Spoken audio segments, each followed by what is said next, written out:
এরা নতুন টাকা দিয়ে ডাকাতি শুরু করছে, এরা 1000-1500 টাকা চায়।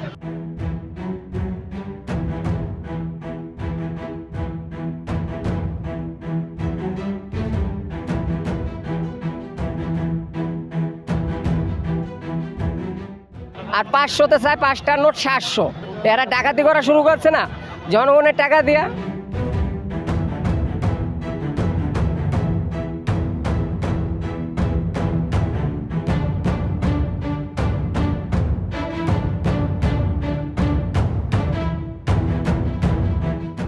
ব্যাংকে যাচ্ছে, ব্যাংকে কোনো টাকা নাই, সব তো গুলিস্তানে।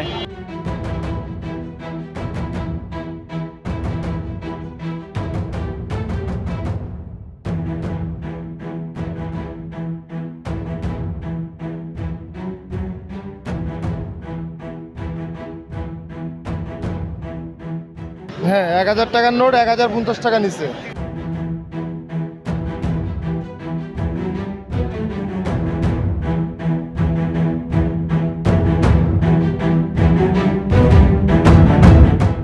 আর আমার কিছু বলার নেই, এগুলো থামাইতে হবে। ডক্টর ইউনূসের একমাত্রই আমি বললাম যে এই 1000-এ যদি 1500 টাকা চায়, 500-তে 700-800 টাকা চায়, এগুলার বন্ধ করতে হবে আগে।